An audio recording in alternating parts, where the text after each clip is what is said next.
Hey guys, what is up? Welcome inside the Guilty as Charged podcast here on a Saturday, coming to you live after the Saturday back together, first Saturday of the Chargers training camp. So we will talk about everything that has kind of transpired throughout the week. We'll talk about some news and notes that happened today. And we're going to have some fun, introduce a new segment to the show called Saturday Stocks. We'll explain that when we get there, but should be a fun show.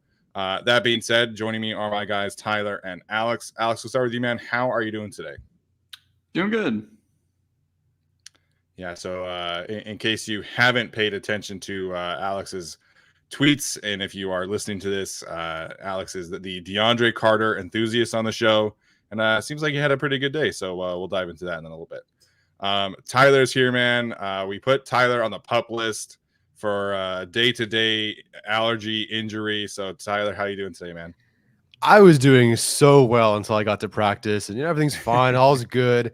I sit down, and I hate to call whoever this person is out, but they sit down in front of me, and it's just someone with way too much perfume on, and I could not stop crying and sniffling and sneezing. I was a wreck.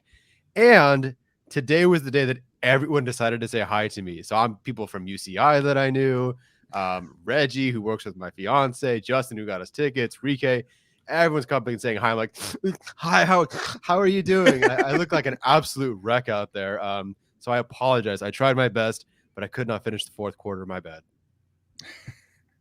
Yeah, you missed the best part of practices, but it's okay. You know, we'll get through. We'll talk. We have plenty to talk about today. So it seemed like there was. I mean, we can talk about this. That was the best crowd that I've seen at Chargers training camp, at least since the move. I mean, I never really got to go to any training camp practices in San Diego, but man, that practice today was jam packed. You know, the stands were packed. People were standing up around the stands. So shout out to everybody that went today. It sounded like was really a great turnout for Saturday practice. It really was. Again, it's been a while since we had a real training camp practice. It's been since 2019 since we really had one, but it was packed. I mean, this event was sold out. I had people asking me today, hey, how come I can't get tickets to this thing? It's a practice. I'm like, well, it's sold out for whatever reason, or for I don't know how that even works. They sold out. It was absolutely packed. And you saw it in the pictures. I mean, and it was so nice for even the NFL main account or whatever, just to retweet and say, hey, Bolt fam showed out today. And just show and display just how many of us were there today. There's no way that they could do this again next year, especially if the Chargers somehow win more games. Good news is they're obviously going to be switching to the El Segundo location because it's packed and they're going to need more space. Yeah, no, I mean, Sorry it's if a you can good hear my thing dog to. there. Yeah, it's a good thing to hear about the attendance. Yeah, this is definitely the most packed I've ever seen it since the Los Angeles move. Just looking at the pictures and everything, and I'm obviously not there, but definitely the biggest turnout I've seen. I don't know if it's going to carry over into the regular season. That's obviously kind of the big question, but so far passing the test with flying colors in regards to fan stuff. Yeah, a few of the players have mentioned, it's just been such a better turnout. Granted, there wasn't, there were no fans in 2020, obviously, because of COVID. Last year, we're still kind of, in that pandemic. But, Mike Williams, Keenan Allen have all talked about how much better of a turnout there has been. I'm curious to see going forward if they do move training camp to El Segundo and the practice facility. But, a lot of people have been kind of hoping that they keep it in Costa Mesa, keep it at that facility.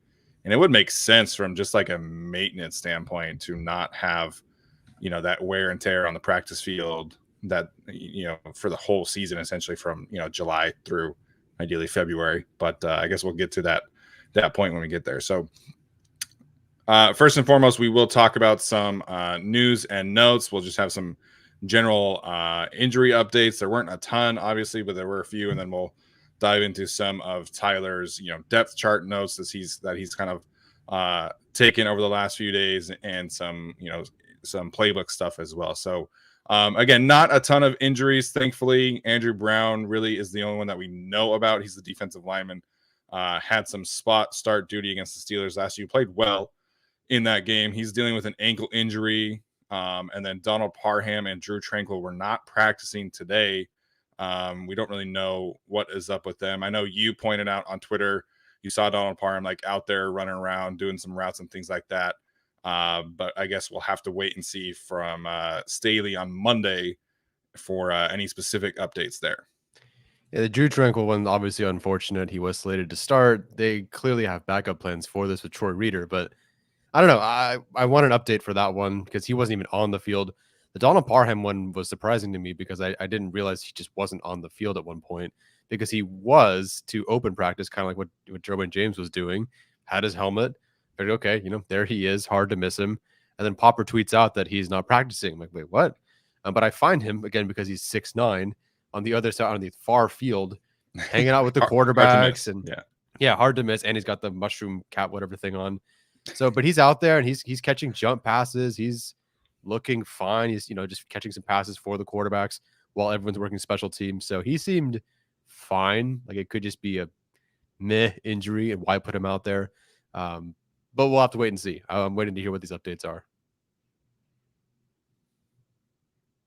Yeah, so obviously that meant more reps for Trey McKitty today. I would have loved to see him get involved in the action. Didn't really hear from anybody on the beat that Trey McKitty was making an impact. Usually when we have red zone day, because that was what today was, according to several people that were there and Tom Telesco. Yeah. Usually you see the tight ends get in really involved. I remember the first red zone day last year when I was there. Jared Cook had 2 touchdowns. Donald Parham had a touchdown. But it was all Alex's guy. It was all DeAndre Carter scoring the touchdowns today. So would have loved to hear about Trey McKitty getting involved, but it's all good. I mean, it kind of sounds like Donald Parham probably would have been involved had he played, obviously, in the red zone. Other than that, I don't know what to make of the injuries yet. I guess we'll find out on Monday. I hope the Tranquil one is not serious because we cannot stand Troy Reader being a starter for any significant amount of time. Yeah, you're talking about linebacker duo of Kyle Van Noy and Troy Reader. I think that just really hurts the depth in multiple spots. Obviously, with Kyle Van Noy slated to be part edge, part linebacker, which again was kind of more skewed towards linebacker. And Ronaldo Hill was asked about that, and they're kind of figuring out his role right now. He, according to Ronaldo, he was Kyle Van Noy. That is. Worked exclusively with the edge rushers in the spring. Now he's kind of doing some linebacker work, which of course is partially due to Kenneth Murray as well. But they're really trying to figure out where best to put him and how much of a hybrid role he's going to play. And he's even calling plays right now, which I think is really smart. Gives them some, that experience, take advantage of his, Super Bowl veteran experience and leadership. And again, they're going to cross-train a lot of guys in that communication role. So in this case, with Derwin James out, it's been Kyle Van Noy. Drew Tranquil has also served in that role. So I like the way that they're kind of feeling it out with Kyle Van Noy right now and figuring out where best to put him, how much to rotate him, and really understand him as a linebacker this week, edge rusher early in the offseason. Yeah, so far he's been, some of the guys like Reader, Tranquil, working the running backs in the flat and whatnot. But you see Kyle Van Noy pretty consistently dropping into coverage, and he looks comfortable doing it. Very easy, of course, padless 7-on-7s, whatever. But it just looks like a role that suits him. Like maybe he is a better edge 3 than he is inside linebacker, but it just looks like a role that suits him. He's smart. I think he's very, he's obviously a veteran. He's apparently a DJ. And it's a role that suits him. I want to see him stick with this role. Yeah, it just feels like they. I don't know if I buy that they're feeling this one out when they've kind of like pretty much. I mean, Joey Bosa said in his press conference he's there because Kenneth Murray's not there, right? So they've pretty much been forced into putting Kyle Van Noy at linebacker. And Kyle Van Noy is fine at doing that. He's probably better than Kenneth Murray is right now. So for what it's worth, I think him being there is fine. As for whether it's a long-term thing, though, I still think, we have to feel that out. But I don't really buy that this is like, oh, well, we're just kind of feeling out what his role is when it's pretty clear they wanted him at edge a month ago. Yeah, that's totally fair. Tyler, you pointed this out on Twitter about Cole Christiansen and of course the linebacker has been on the practice squad, formerly out of Army.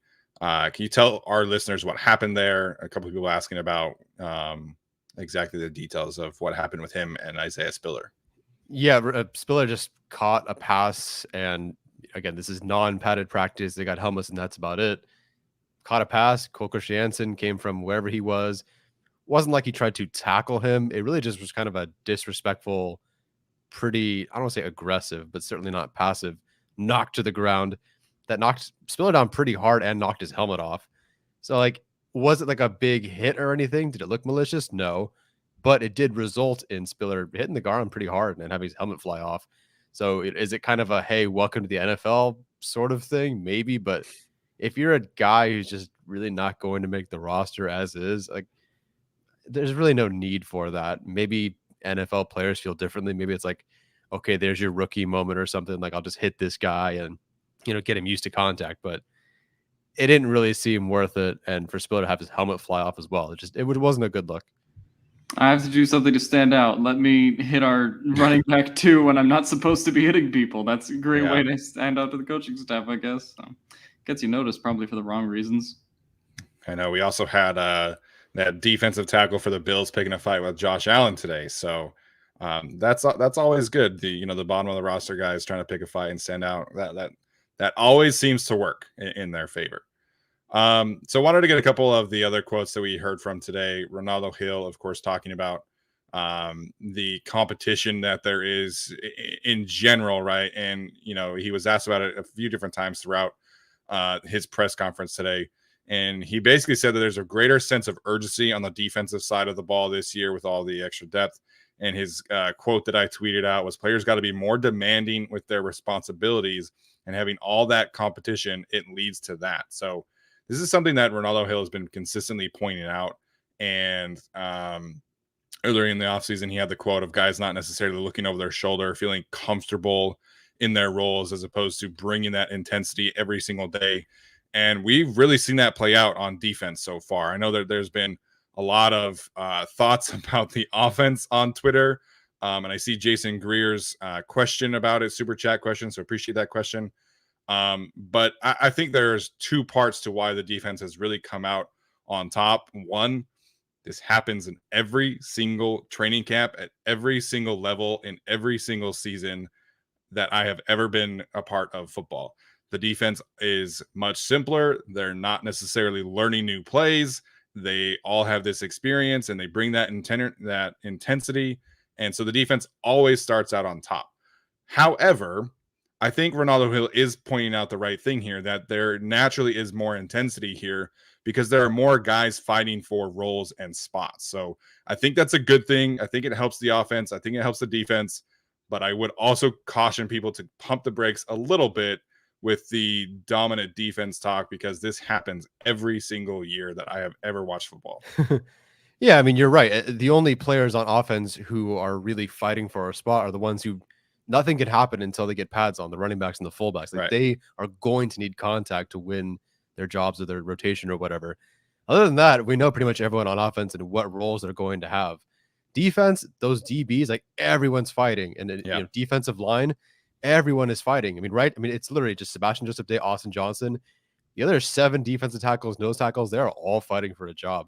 DBs, same thing. Everyone's fighting for a spot. Like, sure, there are some defined starters as well, but certainly not the same as on offense. And right now, the defense is just they are looking and flying around like they are trying to fight for their jobs. And in particular, I think the safeties and really the corners are just getting their hands on everything and just fighting a little bit more and a little bit harder than the wide receivers are right now. Yeah, I mean, I think it's kind of a contrast, right? We pretty much knew going into last year that Tillery was a guaranteed roster spot, and I think that person asked Ronaldo Hill specifically about, was it Tillery, Fehoko, and Covington? Steven, in that tweet you posted? Gaziano. He mentioned Gaziano and Covington. He didn't mention Fehoko, but I think it was all implied of people who were on the team last year being held over for this year. Right, yeah. So, I mean, that's the first time we've really heard someone respond to like a Tillery question and be like, yeah, he's fighting too, right? In addition to all these other guys in the defensive tackle room. So I think that that's worth pointing out. Definitely been livelier too. Of course, now the defense has Khalil Mack and JC Jackson as well. So that's like another reason they'll look better, simply because they also got more talent. Right. But yeah, so I don't really think there's much to worry about in terms of defense or, offense, who's winning so far.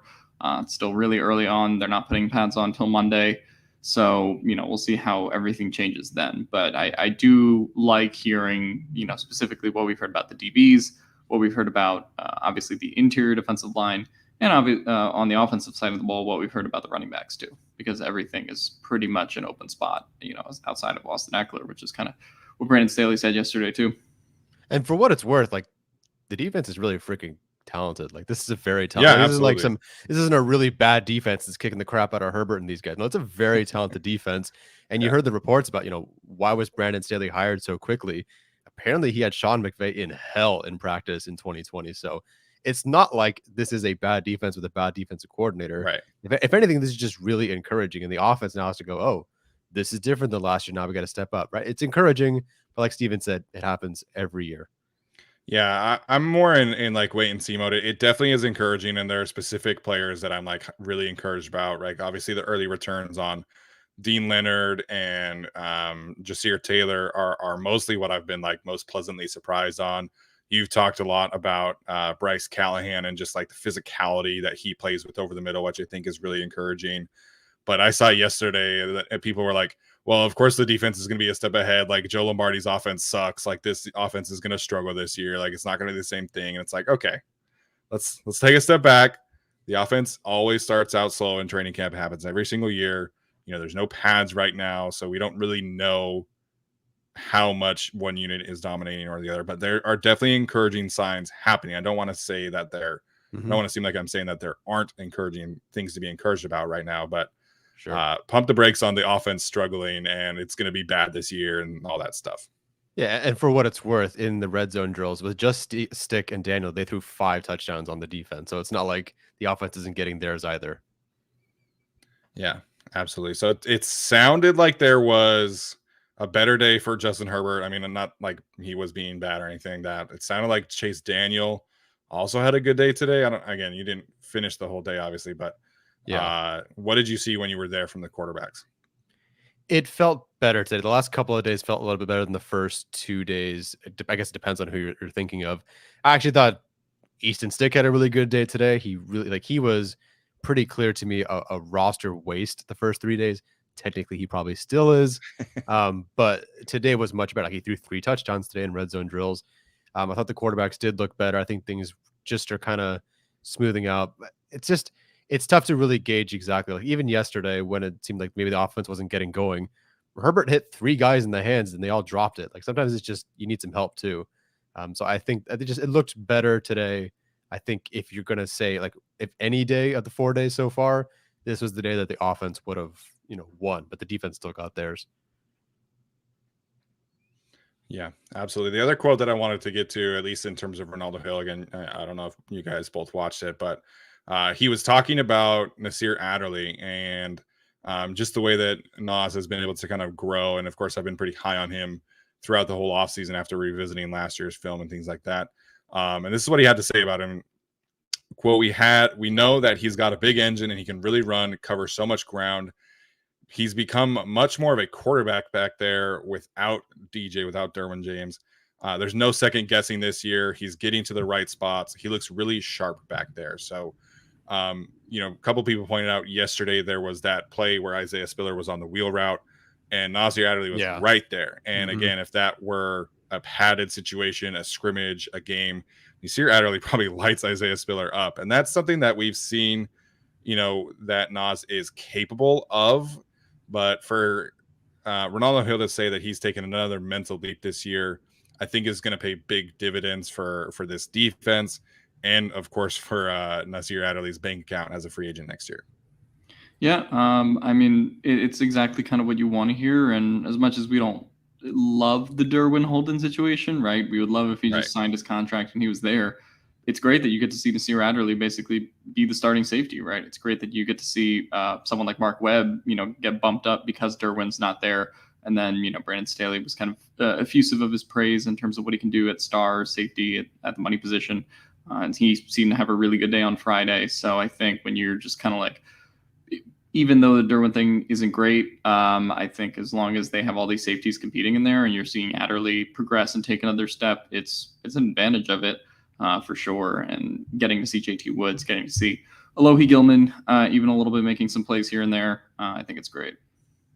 Everything in front of the safeties so far, not just Adderley, has been fantastic. Anything triggering downhill, tight end screen, running back screen, run plays, whatever. Anything in short game, the safeties, Nasir Adderley as well, are just triggering downhill so well.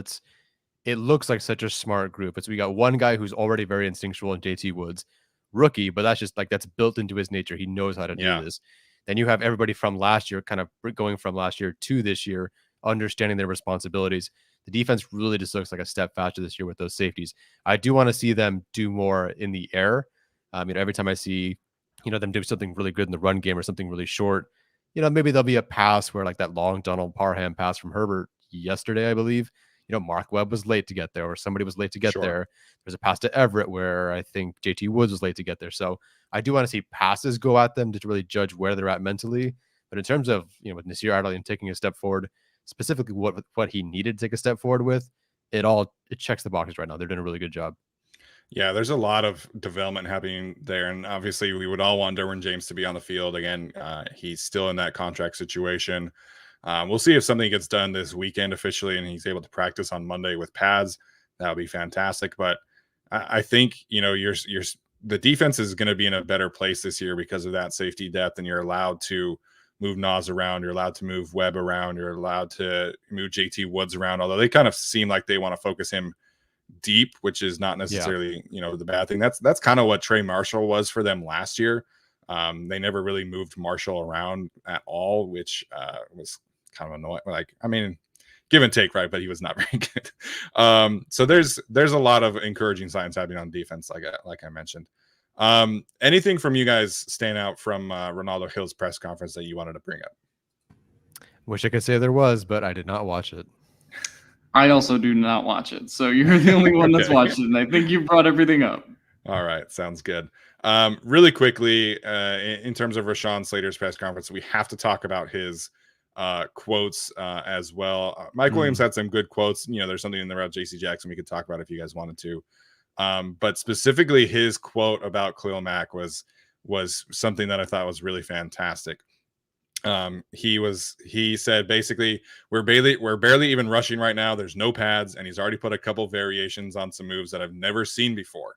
He's very smart and savvy and powerful, which I haven't really seen yet given the situation. And then he was asked about it being particular to practice. He said it's going to be a big challenge. It's eye-opening. I thought I had seen it all last year, but there's a lot more for me to learn, and I'm going to get a lot better going against him. So I thought that was really interesting, both in the Rashawn Slater lens, right, of him feeling like he has all of this growth to go after being a second team All-Pro, but also because of Khalil Mack being the guy that's kind of pushing him and pushing everybody else. And we've heard a lot of, Joey Bosa, Khalil Mack stuff, but the way that Khalil Mack rushes, I think is so different than Joey Bosa that it's going to be a very good foundation for these offensive tackles, specifically Rashawn and whoever wins, of course, the right tackle position. But I love the way that the Rashawn talks is just like, he's so smart and just, he understands how to be that press conference guy. And I thought that was a fantastic quote. Yeah. More Rashawn pressers, please. I was talking to someone, big press conference guy. Was talking to somebody who, on defense was talking about, Khalil Mack and said, that no cap Khalil is a beast. We knew he was a beast, but oh my God, he's got a nasty chip right now on his shoulder. Apparently he's just more than they even thought that he would be, like just this freak. And he is, like, I've commented on a poster of him. He's enormous arms, like this freak of nature. And, listen, I watched enough Raiders games because I had to. And there was a point where the Raiders, with Derek Carr, like, he was the MVP or whatever, front runner or something at one point.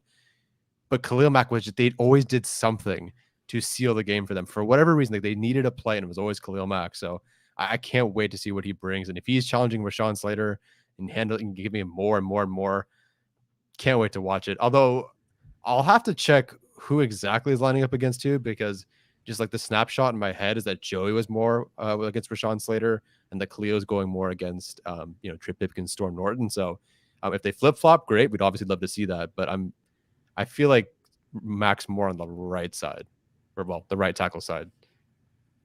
Yeah, no, I mean, it's great to hear that about Khalil Mack. Just everything that he does. I don't think the Chargers have ever really had an edge like him. Obviously, Joey Bosa is a top 5 edge in the league, but in terms of the power that he brings, there's not many NFL teams that have a Khalil Mack. There's maybe like 2 or 3 of them. So hearing that he's challenging Rashawn Slater is great, and that goes back to the iron sharpens iron thing from last year. So it's great to hear that. I also, I think Daniel Popper tweeted this out from the Rashawn Slater press conference that he kind of fed into the Trey Pipkins hype, so that propaganda. So, hearing, that he worked with him and they're applying everything that they worked over the summer with Duke in practice, that also, I think, is a really positive thing to hear. So, yeah, kind of wait and see on both of those, but everything sounds good so far. Yeah, I know there's been a lot of questions in the chat right now on Twitter about the offensive tackle situation. Of course, the Trey Pipkins hype has continued. I heard from a source the other day that he does look different. He looks more explosive. He looks like he's in better shape. The technique work that he has been working on with Duke has definitely shown up so far.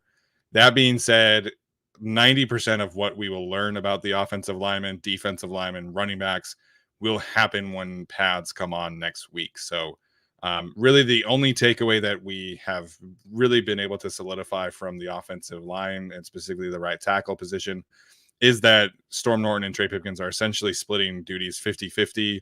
And I expect that to continue until really we get the pads on, someone separates themselves. They're going to get a great opportunity against the Dallas in the joint practices, obviously the preseason games. So until we see padded practices, we're not really going to get a ton of information on the right tackle situation other than it being about 50-50 right now. Yeah, unless there was some notable change. I've just stopped tweeting about Pipkins and Norton because it's, oh, he's starting today, or oh, he's starting today. It's just a flip flop. And I think it's going to be a flip flop for weeks now. I don't even think they would really commit to someone maybe into the 3rd or 4th preseason game. Otherwise, it's just going to be this flip flop. So, whatever, stocked up, stocked down sort of thing you hear, it's probably nothing's really going to change over the next couple of weeks. Yeah, and I would say, for all of the Pipkins improvement stuff, all of the offensive guys that have been asked about it, they've all mentioned that Storm has also improved. Joe Lombardi said the other day that basically they feel like they're going to be better at right tackle regardless of who wins that position battle. And, I don't know how much Storm Norton can improve. I don't really feel like he's ever been able to be that consistent presence. Maybe Trey Pipkins can, I don't know, but all of them have gone out of their way to say that Storm has also improved. And again, we just have to wait and see until they get pads on to really get a feel for how much that improvement has happened or not happened.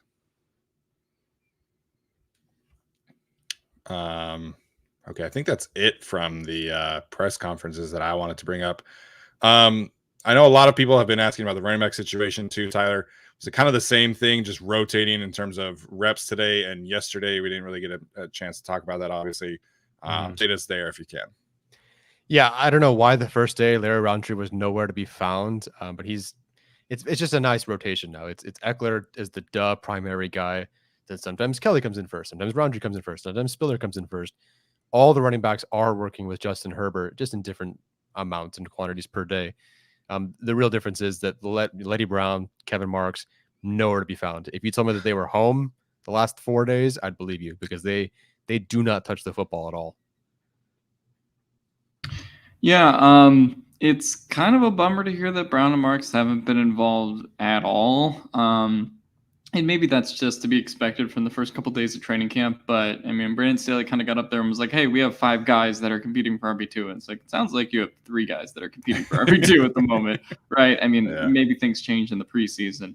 But right now, it seems like it's in some order Kelly, Spiller, Roundtree. And then everyone else is kind of left in the dust. Again, maybe something changes in the preseason and they give Brown and Marks more time. But, I think the fact that we've seen none of them or heard really zero buzz about them, similar to really all the wide receivers behind DeAndre Carter as well. We haven't heard anything really about this wide receiver 6 guy is coming. Someone asks about Joe Reed in the chat. So, I think the fact that we pretty much know everyone who's competing for RB2, and it's those three guys, doesn't spell the best for Brown and Marks in terms of their undrafted free agent, dreams to make the team. Yeah, it sounds like it's going to be difficult there. And like, I can kind of understand, right? Like, you want to get the guys that you drafted some more opportunities and things like that. And you're really trying to figure out who can be that RB2. It really seems to be that's the focus as opposed to, allowing those undrafted free agents to make the roster. And again, and that can change, right? Of course, they're always an injury away and there's preseason. So I am curious to see really how this plays out, of course, in terms of roster spots, because Kevin Marks really had that special teams ability. And we also heard from Joe Lombardi that they are planning on giving Xander Horvath some carries in preseason games too. So I don't know. It just seems like they are a long ways away. I will say there was a quote from Daniel Popper yesterday about Isaiah Spiller and his receiving ability kind of really standing out amongst those other two players. And Brandon Staley on the first day said they're looking for the most complete option, behind Austin Eckler. And again, that's not news, right? Like, we knew that Isaiah Spiller was a good receiver. We kind of figured that he's going to be the RB2. But I like that Popper went out of his way to give some shine to Spiller's route running ability. Yeah, it just feels like, and Austin Eckler has talked about this in his press conference yesterday, I think, actually. And the coaching staff has always talked about this with both Lombardi and Staley kind of being like special teams, right, when it comes to the running backs. So I'll be curious to see if like any of them can make a push in that regard. I know we don't like talk about special teams in training camp a lot, at least not anymore, after special teams kind of, has been declared as like the, kicker, punter, and those guys are all settled. But yeah, so I'll be curious to see if any guys can make an impact in that way. And maybe you see Brown or Marks make like a final push for it, but probably not promising that they're not involved at all in the offense right now, it seems. Yeah, I'm kind of waiting to see. I still have no idea who the kick returners are, unless that was something at the end of practice today. They still have yet to actually have someone go out and field kickoff returns. So maybe there's a spot for them there potentially, but even then, that probably goes to maybe like a Kelly over a Mark. So I don't know. We'll have to wait and see. Yeah, absolutely. I see a bunch of questions. We'll get to them in a second. Before we get to that and get to our Saturday stocks, I did want to ask Tyler. Obviously, you've been doing your quick little updates each day. What have you seen over the last few days from the way that they've been using DeAndre Carter and Gerald Everett? I know a lot of people interested in those two players because, Alex, of course, had DeAndre Carter as his breakout player. But I'm curious about their roles specifically because, again, we didn't really have Carter or whoever was the wide receiver 5 involved basically at all. The tight end role with Jared Cook was very specific, and Gerald Everett's kind of a different player. So what have you seen in practice so far from Everett and Carter, and specifically how the team has been kind of using them at this point? Carter hasn't been much of a receiving option really until today. Like, it was maybe a catch or two. Like, the only reason I remember him getting a target yesterday was because Bryce Callahan broke up that pass. I don't expect him. Like, I don't see deep shots to DeAndre Carter. I'm not seeing him being used vertically just yet. That's not really his thing. But man, the end around he had during practice yesterday, I understand why people would want speed on this team. Like, yeah, sure, we all do. But you see someone who's really, really fast and really, really good at his job doing that. It looks really different when he's carrying the football. So they're going to use him for sure. Today, he was using the red zone, one time in the corner, one time either on like an out or they're in the flat or something like that for a touchdown. So is he a primary red zone weapon for them? I don't really know. Again, Easton Stick was throwing to him. So that kind of tells you it wasn't like with the first team or whatever. Sure. So I don't know if they have big plans for him there. But I think we'll start to kind of figure that out once they get pads on. Gerald Everett, man, like, okay, so I don't think there's any chance that he has the production that Jared Cook had, unless someone like Mike Williams or Keenan Allen goes down. I don't think that he's going to match that production because in camp last year, Jared Cook was so obviously like we were freaking out because Jared Cook was catching everything. 5 catches at practice. It seemed like Everett not so much. With that said, he's so involved with blocking, and whether it's blocking and releasing or just as a blocker as is, he's more involved with or closer to the line of scrimmage and really what Joe Lombardi wants because a lot of times Donald Parham, like they would use him, and sometimes Steven Anderson, although that's more of an H-back, do something behind the line of scrimmage, right? Motion behind the line of scrimmage, slide route to the flat or whatever. couldn't do that with Jared Cook because Jared Cook just does not operate near the line of scrimmage. Now you have someone like Gerald Everett who, they did their trick play with DeAndre Carter, that end around, hand it to Austin Eckler one way, he's running that way, flip it to DeAndre Carter, and then you see Everett and somebody else pulling, right, and leading the way for DeAndre Carter. Or they had a quick screen to Keenan Allen, and Gerald Everett was the blocker, one of those primary blockers with, I think, like Josh Palmer. I mean, is he going to be used as much as a receiving threat as we had hoped? If training camp so far is any indication, no. But he's so important as a blocker to this team. He's going like, you may not see him, catch a touchdown or be the guy who receives the 20-yard deep pass or whatever it is, but you're going to see him somehow involved in some way to help free up that pass. And then, of course, he's catching balls anyway. So it's a really, really nice role. It's not a dynamic, like fantasy football kind of role, but it's huge for this team. And it really feels like he's an important part of this team, more important overall than someone like Jared Cook, but just not specifically to the receiving game. Yeah. I still think he's going to get more involved in the receiving game as training camp goes on. I mean, he, upped his production over last year. Obviously, new player, kind of get him more comfortable in this offense. I did think Staley's press conference yesterday was interesting because at the end he was like, people don't really talk about Gerald Everett's blocking ability. I'm like, I've been talking about it for the last 3 months on this show. But anyway, he doesn't watch the show. Oh, of course I know he doesn't watch the show. But I'm like, I've been talking about it anyway. It's great to hear that he's been active in training camp and everything. So I still think he's going to be involved. Probably not as much as Jared Cook because Jared Cook wasn't a good blocker and they could only use him in the receiving game. So I think that's part of it as well in terms of the discrepancy between the two. As far as DeAndre Carter, I don't think he'll be like this, every time they're in the red zone, they just bring DeAndre Carter on the field. But I think that they have to start using him.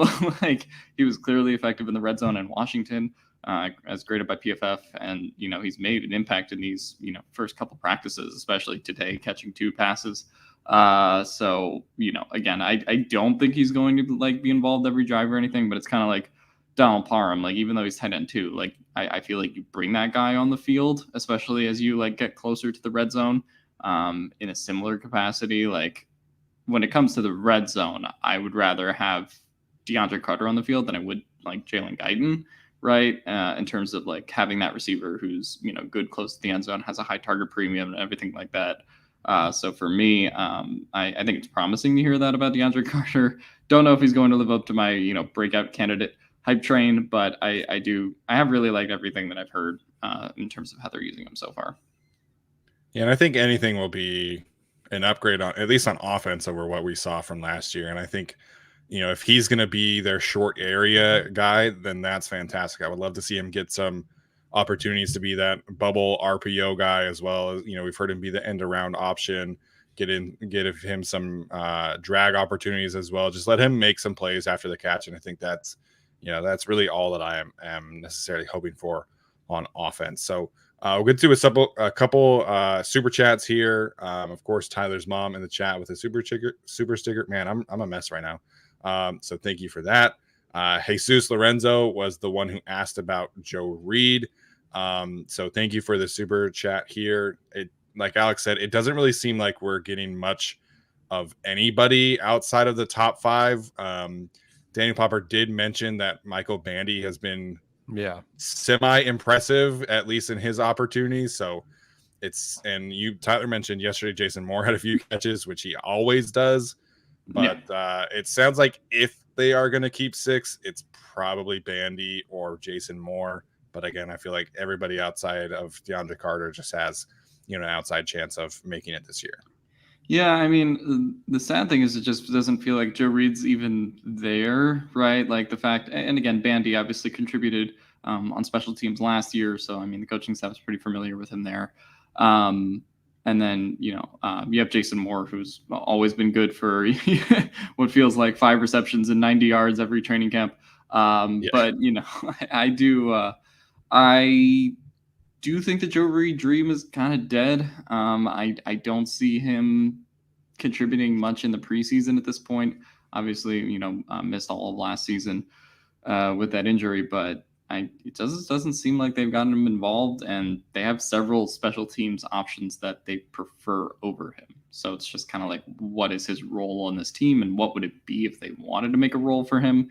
Because it's clearly not top 6 receivers on the depth chart, and it doesn't even seem to be top 3 special teams guys or special teams returners right now. So to me, I think that Joe Reed is practice squad fodder at this point. Yeah, it's such a strange journey for him because, like, in rookie season, he touched the ball, what, 5 times, and every time it was amazing. But then just that was it. Like, that was it. The Joe Reed dream. We have video proof that it works, but they've never been able to involve it. Right now, if there's any kind of wide receiver 6, and really, I don't think there will be, but if there is, it's probably Bandy at this point. A, he looks fantastic. B, he's making plays. He's been productive. And C, he's actually on special teams as a sort of backup returner option. So I don't think they'll structure the roster like that with 6 receivers, but if it's anybody, it is going to be Bandy.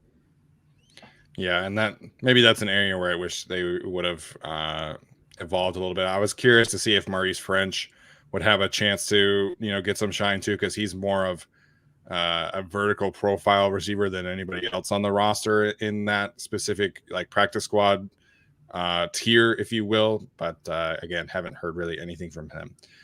Jason Greer asking about Matt Filer, right tackle. Jamari Salyer starts at guard. I think we can officially squash any dream of Matt Filer starting at right tackle. Tom Telesco was on Chargers Weekly, and they asked him about the right tackle battle. And he talked about Norton. He talked about Pipkins. And then I think it was Chris Harry asked him a follow-up question. Is it pretty much only those 2 guys that are battling for that spot? And Tom Telesco said, yeah, pretty much it's just those 2. So obviously they kind of look at Matt Filer's right tackle ability as kind of a break glass in case of emergency situation. Like they would have to lose 2 of the starting offensive tackles or a backup for them to, kick Matt Filer to right tackle at this point, barring another signer or something like that. But yeah, so he's left guard and he's entrenched into that spot. Yeah, I didn't really ever buy the whole thing about them moving him to right tackle. Actually, for a second I did when they drafted Zion, because I figured, okay, O'Day's coming back, Zion's your left guard, so now we have a right tackle with Filer, but they squashed that pretty quickly. So like you said, I completely agree. I think it's going to take an injury to Pipkins and Norton for Filer to go to right tackle. Do I agree with that? No, but I think that's the way they're headed. Yep. Don't think they do it unless it's an emergency or both of them go down. Even if both of them go down, they might test like free agency, it feels like, before going to Filer to right tackle. Still a couple names on the market that you don't have to pay $12.5 million like Riley Reif. Yeah, I don't know. I think that they're probably they're set with Norton and Pipkins clearly, and then even if someone does get injured, I think they would treat Matt Filer going to right tackle as like the last possible option. Yeah, and I would think that Brennan Hymas is ahead of the curve right now of Jamari Salyer, but again, we'll figure that out more once we get pads and stuff on. There was something else about that spot that Tom Telesco said, but I can't really remember it right now. Next super chat, again from Jason Greer. Any rookies besides Zion to be a day 1 impact player? That's another quote that Rashawn was asked about Zion, and I felt like he could have just been talking about himself with the way that he was talking about him. Just very calm, collected, confident. He's a football nerd. He loves studying his playbook. He loves watching film. And Rashawn said that he's locked in. He's ready to go. So obviously that's great to hear about Zion. I'm excited to get those padded one-on-one reps with him and Sebastian Joseph Day and Austin Johnson, things like that. In terms of the other rookies, we've heard a lot of good things, of course, about Dean Leonard and Ja Taylor. We'll see. And of course, JT Woods has made some plays as well. And Isaiah Spiller too. So this class has a chance to make a strong impact. Although Zion really is the only starter, if you are asking how specific impact you're getting or how great of an impact you're getting. Yeah, so far it's kind of been like we assumed when they were drafted. Looking at who they drafted, it's like, okay, Zion and Xander Horvath are probably your starters of this group. Spiller could work his way in, sure. Woods could work his way in, sure. But these guys are all going to really contribute, but maybe not like in any kind of strong starter role. But Woods and Spiller are the obvious other options that won't start that'll really contribute. Yeah. I think it's Spiller and Woods, and the cutoff is probably after Spiller. Yeah, I agree. Shout out Fred Alexander, another super sticker there. So we'll get back to some questions in a second. I do want to get to our new Saturday segment. We're going to do this every single week to kind of add a way to measure how we are evaluating the chances of these players making the roster. So this is kind of a stock exchange exercise. Tyler can kind of break down the details here a little bit, but this is only for players who are kind of on the bubble. This is not, we're not talking about JC Jackson, Mike Williams, stuff like that. But this is just kind of a way to measure who's stock up and stock down. So Tyler, why don't you share the screen here and then break down, I mean, this was your idea for the segment. So why don't you break down your thought process here? Yeah, to me, it was, everybody's got their, stock up, stock down option or whatever. And it's apparently based on whatever I tweet these days. I want to do something a little bit different, like actually make it a stock game where there is a stock up, stock down. So, I put into the Google sheet here. These are the rules. We'll zoom in a bit in a second, I'm sure. But I will put this in the in the description of the video, so maybe you guys can play along as well. So we have different players at different stock, evaluations, if you will. And we're going to try to, put together a portfolio and track each week who's stock up, who's stock down, and adjust the value of their stocks accordingly. So the guys aiming for starting jobs, those are $10 tier, whereas the guys on like the roster bubble are the $1 tier. And then, some guys in the middle. It's not a perfect science, obviously. Some guys aren't exactly this or that. So you won't see any Justin Herberts, like Steven said, no Herbert, no JC Jackson, that sort of thing. The most starter you're going to look at is like Callahan, Kyle Van Noy. So there's that. So there's rules to this. You can read the rules if you want. There's a max of number of players we can draft in certain tiers. There's a minimum we have to hit in other tiers.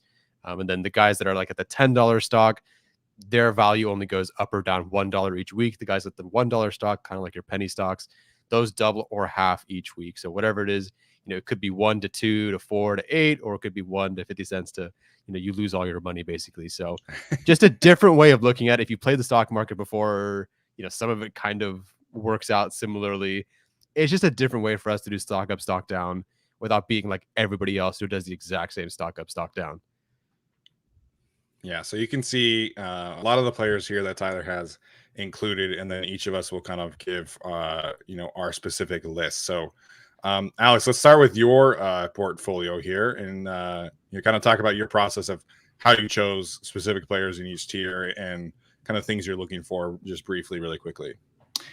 So I just kind of went from top to bottom. I got my $10 guys first. I know we were allowed 2 $10 guys, so I just kind of went with guys who were pretty clear roster locks, and also is their stock going up, right? I think we've heard a lot about Morgan Fox this week, and I think he does end up being the starter in terms of their defensive line pass rusher. So I bought him with my first $10. And then Kyle Van Noy, I think, is also kind of a stock up at this point because, he's going from just a more valuable position, but he's really at linebacker 1 right now, which I think is a more valuable position, if you want to say, than edge 3 at this point. So for me, he was my other $10 pick. Then I went to the $5 guys. I don't think it's any surprise who my $5 guys are. Of course, I bought DeAndre Carter. Isaiah Spiller, I think, just has to be bought on the basis that he's going to ascend over the course of the preseason and come RB2. And then I bought Bryce Callahan stock. Obviously, I think there's been a lot of hype about the plays he's been making this week, but I think he's going to be a really important slot corner over the course of this season as well. Then the $3 and $1 tiers got a lot tougher. I felt like the degree of difficulty increased, especially when you get to $1. But yeah, so Easton Stick. hold on. Let me explain my thought process. Yeah, so Dean Leonard, Josh Kelly, Mark Webb. I think we've heard a lot of positive things about Mark Webb this week and the roles that Staley envisions him at safety. So had to take that value. Dean Leonard, obviously, we've heard a lot of positive things since really minicamp, and he continues kind of making plays here and there. Joshua Kelly, I think, is a lock to make the roster. I still kind of think Larry Roundtree might be as well, but certainly Joshua Kelly is going to be RB2 or RB3 when the season does open. The $1 tier got really hard. Did we move Will Clapp to the $1 tier? Because he was originally 3. Was he? Or was he always 1? I don't know, but you know what? I didn't pick him, so you can have it. He is in the $3 tier. Okay. So, yeah, because I think I wrote. I don't know. Yeah, because I think I had Will Clapp in the $3 tier originally, but because I had an extra. All right, I had $2 left. So Will Clapp was originally in the 3, and then we knocked him down to 1. I don't really have any other $1 guys I want to buy, so I think there's all of them are really gotta bad. pocket it. Okay, I'll pocket it and maybe save it for another week. Some Bitcoin. Will Clapp, I think, is a pretty easy one to buy. I mean, he's going to be backup center in case anything happens to any of these other players. Easton Stick, I mean, he's gonna make the roster. I don't really think he should. But, I mean, he's been a roster constant for years now, and I don't really think they have a reason. Well, they have reasons to cut him if they want a deeper depth chart, but I don't really think that he's going to give them reason to cut him just based on it seems like they like that quarterback room with those 3 guys. So that's why I bought Easton Stick.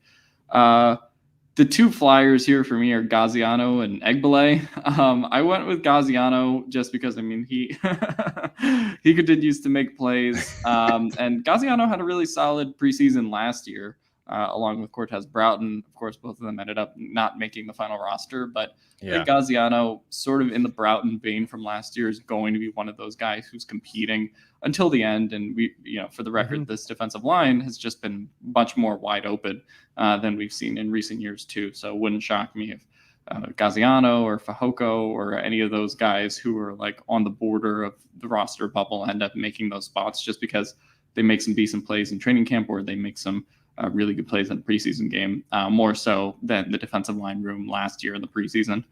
Egbele, kind of the flyer choice here. I don't really think they're going to carry 5 edges, but if they would, it would be him. And Joey Bosa also kind of mentioned in his press conference how he also specifically has a name for him, E, which I thought was funny. But yeah, he's been around the team for 4 years now. So out of the $1 guys, if I had to buy another one, it would just probably be Egbele based on his experience here. So that's kind of how I rationalize these picks. I have $2 more, but I don't really care to spend them. Yeah, well, we'll move Will Clapp into the $3 tier because I think I was the one who put like I sorted this out a little bit more, and I think I messed up with Will Clapp into putting him into the wrong tier. Thank you, Tyler. Yeah, so I think good choices all around. I also have Bryce Callahan in my group, so we'll get to mine in a second. But yeah, so there you go. So here is, are we on my list right now? Yes. Yeah. Okay. So for my $10 choices, I have Trey Pipkins and Asante Samuel Jr. as the $10 group.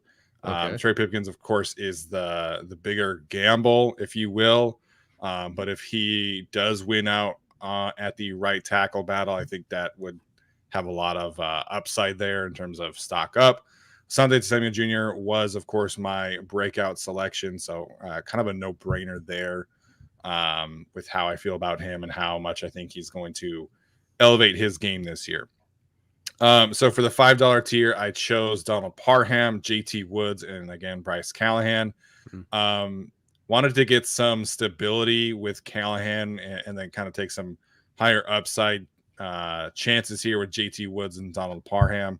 Joe Lombardi mentioned that they really want to get Parham more involved this year. And I think you can do that specifically because him and Gerald Everett kind of have different skill sets as receivers, whereas I feel like Cook and Parham were kind of redundant as receivers, both bigger physical bodies over the middle as opposed to Everett, who's kind of more of your flat post corner kind of role. So that was my thought process there.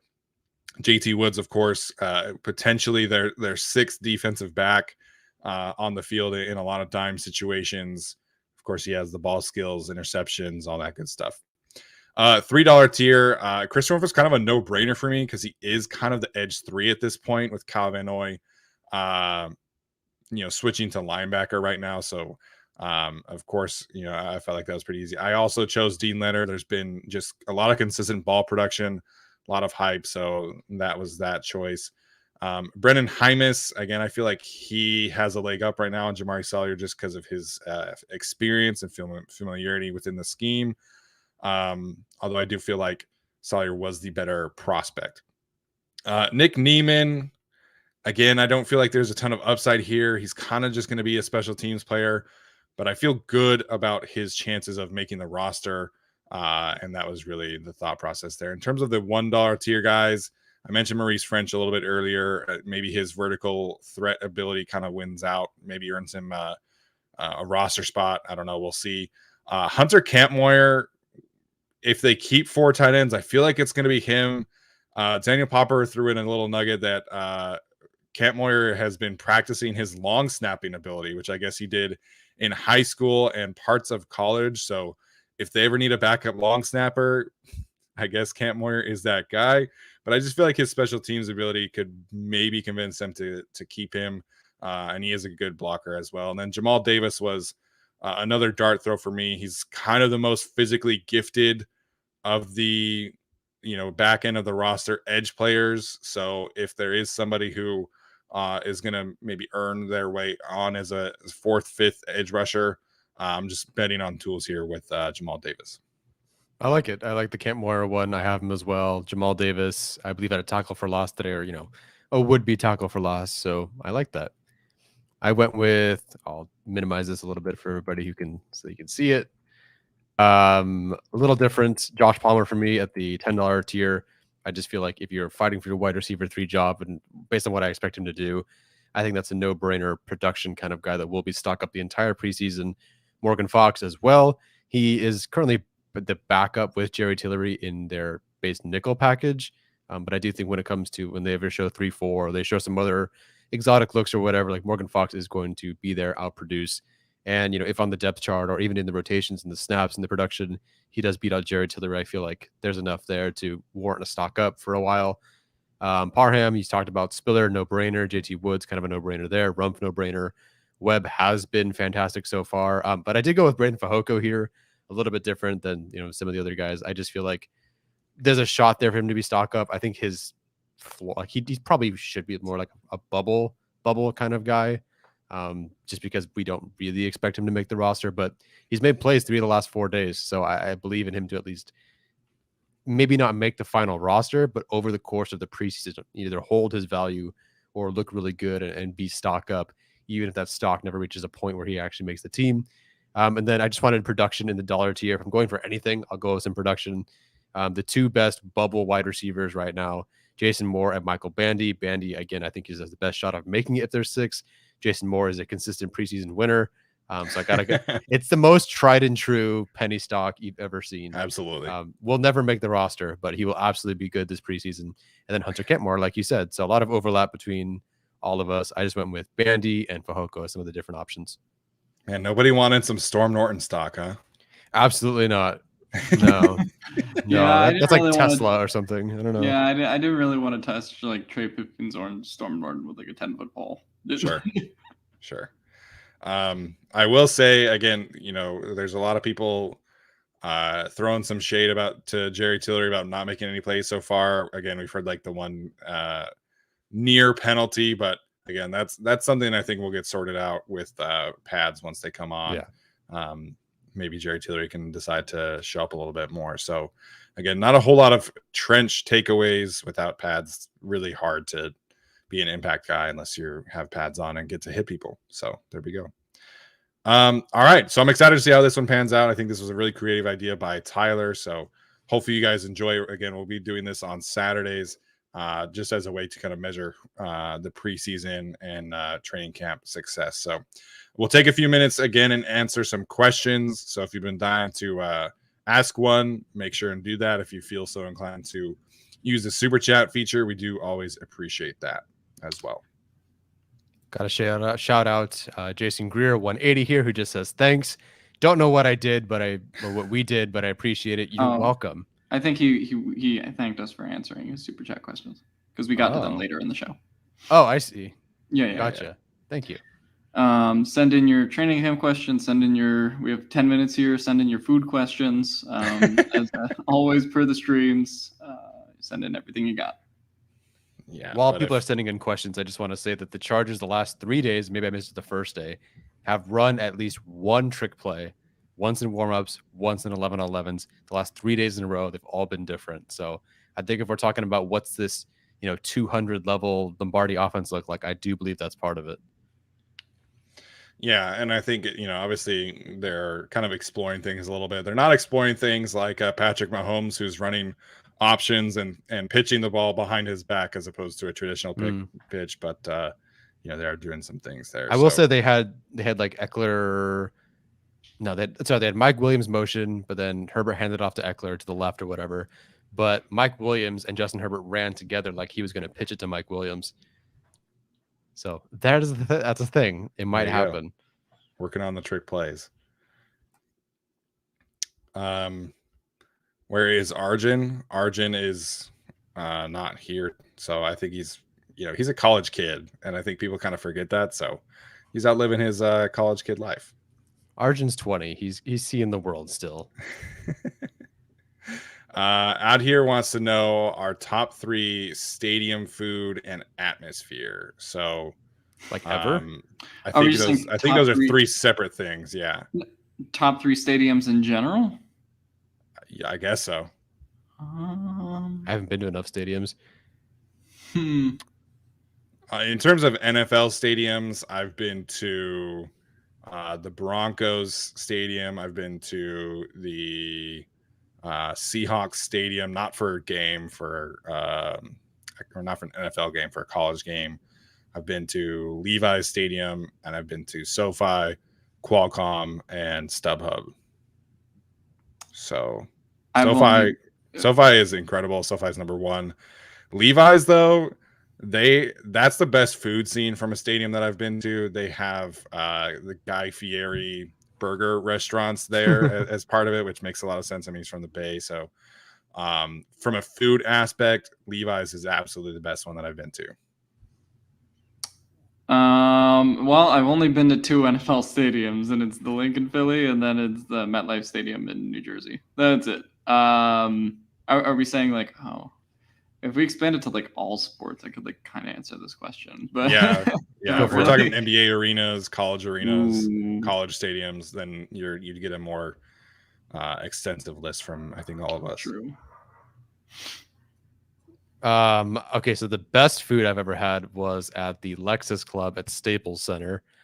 So I will say that's top tier food. That was like the one time in my life where I had like the person who knew a guy got into there, and they got like Magic Johnson and Kareem eating to the side over there, and we're eating like sushi, and I'm like, this is nice. You have a Rich Paul connection? Hey, speaking of sushi, how was your sushi last night for your birthday? Absolutely delicious. We went to Nobu in Newport Beach, and it's really nice. I love delicious food that I don't have to pay for, so it was really good. Delicious food that's free is really good. Always.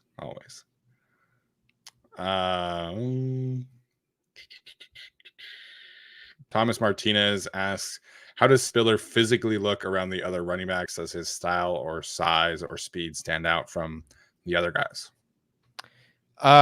Again, it's so hard to tell. And again, these guys are 3 plays, every 10 minutes, maybe.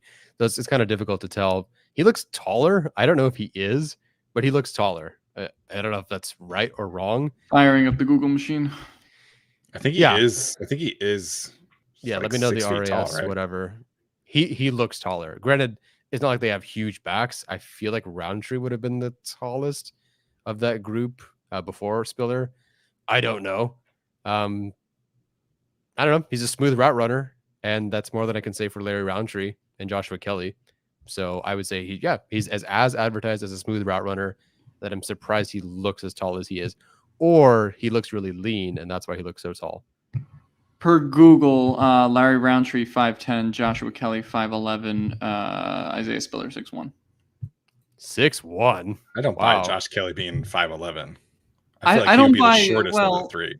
I mean, they fudge all these heights. I mean, the combine is a big scam. So I mean, I think like all these are fudged. All right, I'll look at Austin my Eckler is Steelers listed on RAS. Google as 5'10", and there's no way. in There's hell no way he's Eckler's 5'10". So Justin Jackson listed at 6 foot. I don't think he was 6 foot. No chance. Yeah.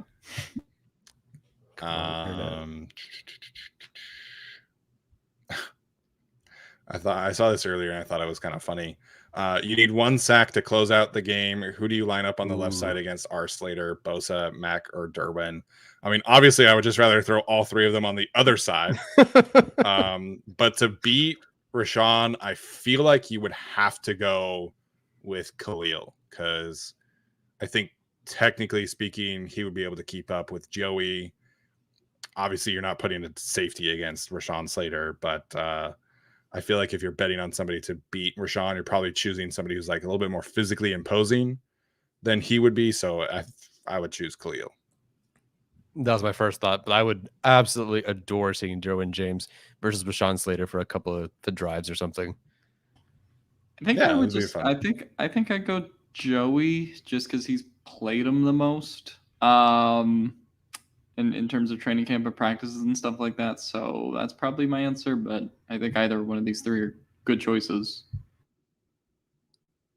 Oh God, this is like a painful question. If you had to sign one player from this list to a supermax contract, so like top tier at their position, who would you choose? Forrest Lamp, Marlon McCree, Donald Butler, Denario Alexander, or Sharice Wright? Denario, no question. Are we talking about like as they currently exist, or when they were half decent and like playing? I feel like we're saying at their peak and then they get injured during the contract. Is that what we're saying? Like, is that why you picked Denario? Yeah. Yeah. I mean, Denario is like the easy answer out of all these guys, I think. I mean, Donald Butler was like the best NFL player of this group. He just sucked after he got his money. Yeah, but also, I mean, if we're saying 2022, now like linebackers have no value now. So I don't know, like if Butler, that's true. If Butler would have the same impact. Was Marlon McCree good? Like, I actually don't know if he was a good player. I was gonna say, like, people only talk about the fumble and never really like who he was as a player. So. And I was a little kid when Marlon McCree was around, so I don't know. Somebody a little more seasoned, let us know if Marlon McCree was actually a good football player or not. Because like of this group, at least Forrest Lamp is like under 30. So if it's talking about like right now, maybe Forrest Lamp, I guess. But this is not a. I mean, Sharice Wright wasn't that bad. I think he had a really good play to help beat the Seahawks. So. I remember him fondly for that. The one good moment from that season. Yep. That was great. I could have died right then. You didn't have to tell me about anything else. That'd have been fine. And then you go to heaven and you think that the Chargers are headed for the Super Bowl, and then they're like, they nope, tell me 4-12 or whatever it was. I would go haunt Qualcomm. Glenn also asking about a Derwin update. Again, there hasn't really been anything. Negotiations have been ongoing. They are having those conversations. Brandon Staley, Ronaldo Hill, Tom Telesco have all been asked about it. They are still happening, so they're still ironing out things. I assume it's, figuring out how much guaranteed money they're going to give Derwin or not. In terms of it happening before Monday, I would say 50% chance. 49. Okay. 48. All right. All right.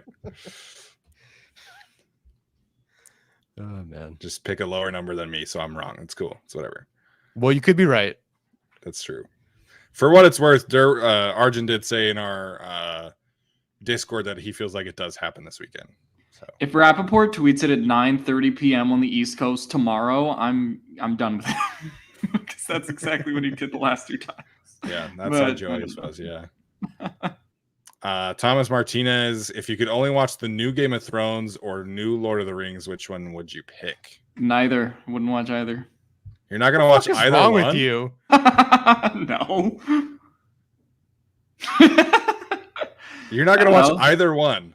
Game of Thrones was a disaster at the end. Why would I want to watch a new series? Well, you watch the Chargers. Showrunners. Yeah, okay, but you watch the Sixers. Yeah, but that's basketball. I don't know. I don't know. For it to be Isn't Isn't the guy who directed the Battle of the Bastards? Isn't he the one who's being the showrunner for this series? Miguel, what's his name? You don't know? Okay, I figured you would know. I don't know. Like, if I'm gonna get invested in anything Game of Thrones again, like those last 2 seasons were terrible. Like I just have to have the last one. The last one, season 6 was good. I don't know, because like it all. Well, I feel like season 6 has like less value because they fumbled everything in the last one. But yeah, that won't. Big value guy over there. Yeah, big value. Every podcast. Big annoyed at this segment. I saw the Lord of the Rings trailer and it just didn't look good. Oh, I guess we just purchased tickets for the whole family of the Chargers Raiders game. It's going to be a family affair of shoons on my sister Rebecca's birthday. So we'll go to Thunder Alley and I expect lots of drinks. I mean, I don't have to pay for Game of Thrones. Or pay extra, I should say. I don't have Amazon Prime yet, so. Really? Oh, God. That's like, I can't live without Amazon Prime. Yeah. So I already have HBO Max, which came with Xfinity for free, so. Yeah. I'm cautiously optimistic about both. I feel like there's no chance I'll actually love the Lord of the Rings series. It almost feels like one of those things where it's just like, that's not Peter Jackson's trilogy. And so I'm just not going to like it, but we'll see. Actually. Yeah. Well, there you go. Whole family going to the Chargers Raiders game week 1. So there you go. Good. You guys, I assume that means you'll probably sell your regular tickets.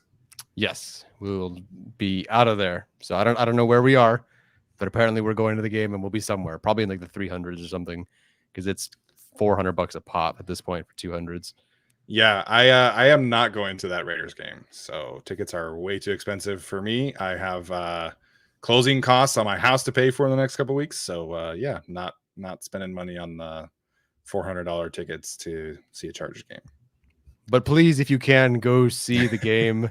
The Chargers, so again, practice was packed today with Chargers fans. But then Danny Hoyt, the main announcer, asked, all right, how many of you are not season ticket holders? And it was like 75% of the fans that were there. So, like, please don't just show up to the free stuff, okay? Like, go to the games, try to support. The Raiders, they're not that crazy. They're not that bad. Just go to the game. Help me. You know, I would love... I'd love to be in like a double-digit percentage of home crowd. Yeah, help me, help you, help the team, help you, help me, okay? There you go.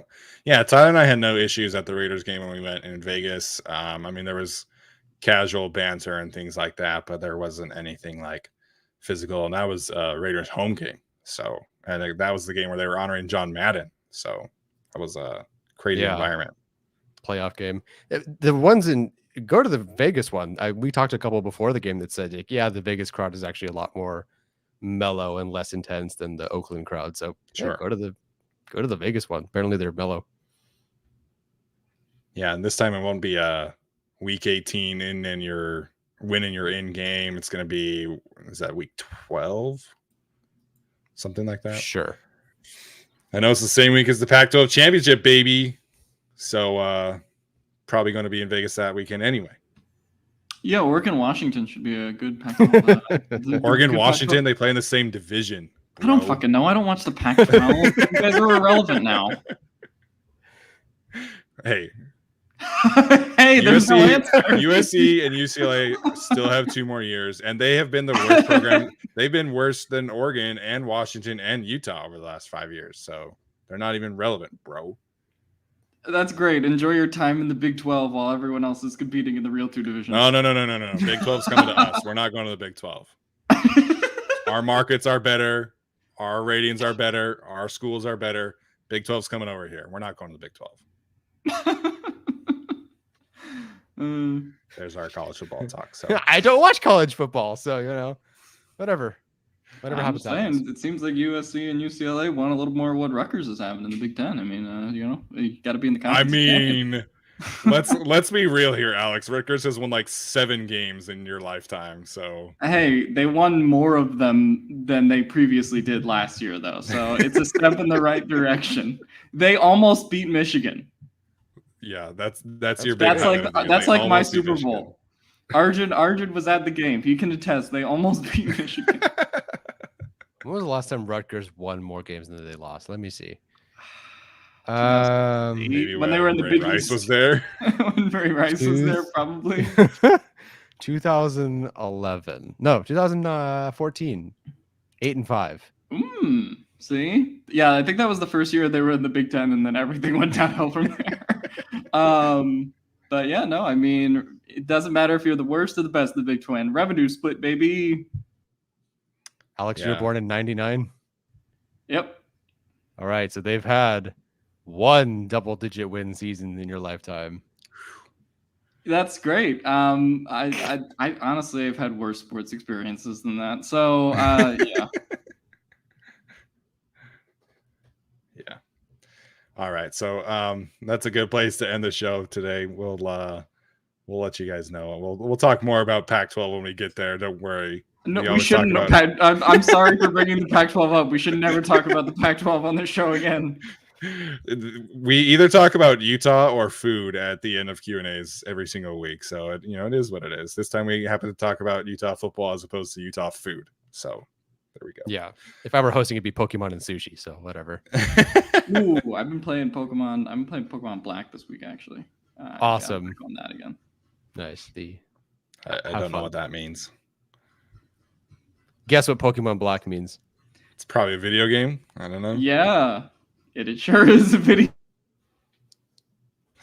My older brother was super into Pokemon Go when that was a thing. Is that still a thing? Not really. It exists, but it's not a thing. Not like it was in 2016. But I never played it, so I don't know. How? Well, it was a big thing in 2016, but I don't know. There were like things on the news about like people like getting shot when they were playing Pokemon Go and stuff. So I just like stayed away from it. But I don't know. Or like some crimes happening wherever people were doing Pokemon Go. So I just never played it. Did you grow up with like the ghetto parts of Miami, man? Like, what are we talking about? No, I don't know. It also wasn't that interesting because the battle system wasn't the same. So like, why? True. Yeah, I don't know. It's just not the traditional format. There you go. All right. If you are listening to the audio version of this show, please make sure and leave us a rating or review. We do really appreciate that. Tyler's going to be at training camp again next week, so be sure and follow him on Twitter. Stay tuned for his updates and, of course, his quick updates after each practice as well. So we'll be back on Wednesday for our next show, where we'll be talking about some other training camp news and updates and all that good stuff. So stay tuned. Make sure you are subbed as well on YouTube. We always appreciate that. And that being said, bolt up. We'll see you next time.